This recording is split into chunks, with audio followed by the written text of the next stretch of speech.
here probably, but from your perspective, do we come into this planet with a predetermined experience that we're meant to have? No. Or is anything possible?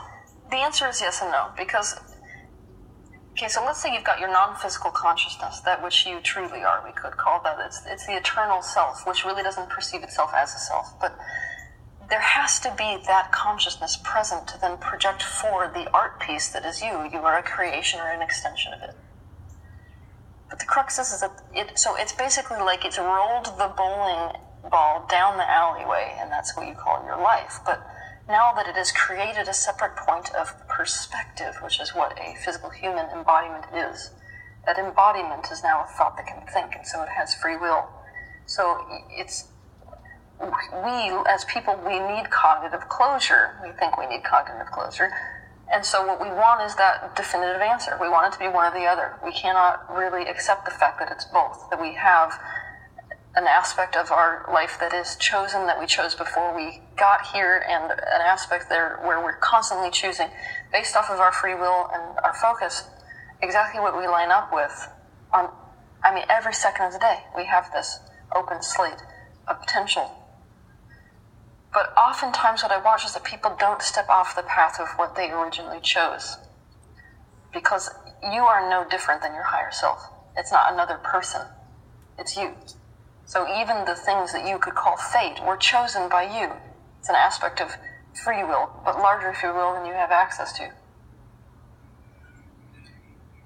So let's say that somebody comes into a particular life experience, and obviously lots of people live to different ages. Yes. And so can we choose to extend our life to a certain...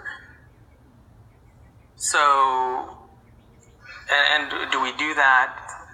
I guess I'm trying to understand, and you talked about this in one of your other interviews, so I wanted you to talk about this here, but so do we do that through physical choices, for example, eating healthier? I mean, obviously there are many people who smoke cigars until they're 80, 90 years old, and yet there are other people who are 30 years old in good health and they get hit by a car. So, not that that's funny, but so how is it that we're making that choice to, and what determines the length of lifespan?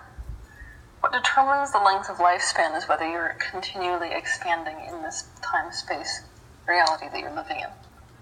So essentially, if you're still gaining that out of this life experience, there's a reason to stay, but most people don't continue.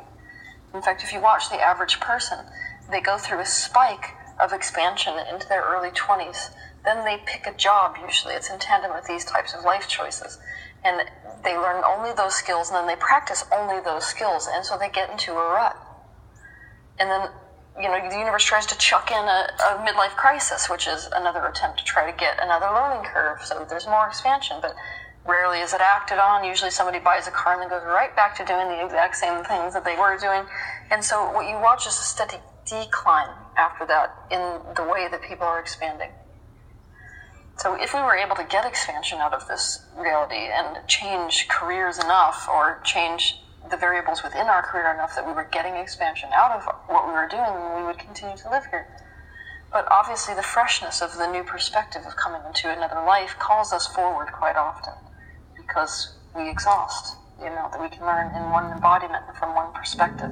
Once you get locked into a perspective, you no longer serve the universe. When it comes also to physical health, we have to start realizing that if you can look at a person as a fusion of mental, emotional, and physical. By the way, emotional is what we've been calling spiritual. Really, a spirit comes into a mental expression, comes into an emotional expression, and comes into a physical expression. So what we're calling spirit is all of these things. But when we're saying, mind, body, spirit aspect is actually emotion. So if we realize that health is a combination of all of these things, then you'll start to see that all these choices bleed together. So if you're making healthy lifestyle choices, that's going to benefit your mind. If you're making healthy choices mentally, it's going to benefit your emotion. All of these things go together like this beautiful pie. But most of them are dictated by the way you think. If I'm going to be quite honest, it seems to be the one that reigns triumphant over everything. So It's like if you're thinking in a certain way and that thinking is beautiful, then it radiates down into the emotional embodiment, and that then affects your lifestyle choices. So you'll see that sometimes, not even sometimes, it's very rare to meet somebody who is not in a beautiful way on a thought level, becoming enlightened, essentially, who does not also reflect that on the emotional level, whose life does not also reflect that. That's why when you get into the spiritual field, you may be eating hamburgers, and you may be eating junk food, and you may be making crappy life choices, and you just can't do it. You get to a point in your own awakening where it's like, that food doesn't work for me anymore. I don't know what it is. I just woke up and couldn't do it anymore. It's like the minute I eat it, you get rashes now, But that's super common. It's because as you increase your frequency, you can't be a match to those things. So, yeah. Well, let's take a couple of famous people so I can illustrate this idea a little bit more clearly. Okay. So Steve Jobs, for example, obviously somebody who was very passionate, and he was living his life right to the very end and innovating in his own unique life expression, right? Yeah.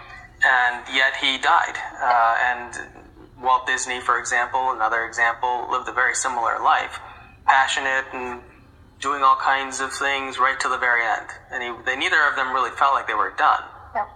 So what is it that they did, or what caused them to leave this incarnation? Well, for a lot of them, what it is that they cannot actually evolve beyond the trauma that they experience, so there's no resolution actually being created. I mean, a perfect example of this, I really hate to call them out publicly because it's just like, I don't know if you've ever heard of the channeler Abraham Hicks. You Sure. Heard of him? Mm-hmm. Okay, so Jerry's another example of this. Somebody who, was living what we would consider to be in alignment, but the thing is that so many people, I gotta back up actually to explain something. If you were to take somebody and put them in a beautiful environment, you would find their desire would be less. Oftentimes it is what we would consider to be the negative experiences in life that cause such extreme drive in people. That's why you meet people like your list, and they'll tell you, yeah, I came from this shitty circumstance and this crappy thing, and basically that creates in them this wanting. So it catapults you in this direction, right? And so you create amazing things in the world, but it's almost like the people who do that, they never quite resolve this trauma, and it becomes a shadow that comes with them. And so and oftentimes this gap just gets wider and wider and wider and wider and wider. So you have a person who's like, say they grew up really poor, they make a hell of a lot of wealth, but in that wealth, it's like, okay, as much money as I'm making, I'm feeling even worse and worse and worse and worse, because right now it's actually that you're expanding to the degree where you're being called to resolve that aspect, but you don't do it. You just try to make more money to take over for it. So a lot of times it is the people that are the most successful in life and the ones that are doing the most impactful things with the most momentum behind them that have the most that they're trying to get away from. And the shadow consumes you if you run away too long. So going back to Jerry. Jerry was the kind of person who grew up incredibly poor, right? A lot of trauma around that, a lot of war trauma, that even comes to the generations. And so if you're not resolving it, and that's my major issue, of course, is that he ended up falling into a practice with a group of beings that is very intent on teaching humanity for where it is right now. Channels have absolutely no reverence for truth. I do wish people understood that, because they love to the point of channels to be like, look, it's absolute truth. Oh no, channels really don't care. They do not care. There is not the attachment to truth that there is to physical humans. For us, truth and honesty is wound in with our sense of morality. But if you run into an angel, if you run into a channel, oftentimes they'll tell you just exactly what you should hear to make you feel good. And so the little bitty issue there is that if you've got a group of beings that is basically teaching humanity for where humanity is right here and now, and where humanity is right here and now is not even in the empowerment where they understand that they create their own reality, then you've got somebody who really does need to do trauma work. They need to do shadow work, which is actually the next step of intentional creation. However, doesn't. Every time that shadow comes up, you just focus positively. So positive focus actually becomes the very mechanism of escape. And so eventually that, let's say, the bulk of the subconscious mind, because it keeps getting run away from, and when you're running away from something, what are you really focused at, the thing running away from, it devours the embodiment, and then it is basically like a reset. So that point of perspective that you could call by your name chooses to come into another embodiment, either to go through the entire process and try to do something else with it, or a completely different perspective.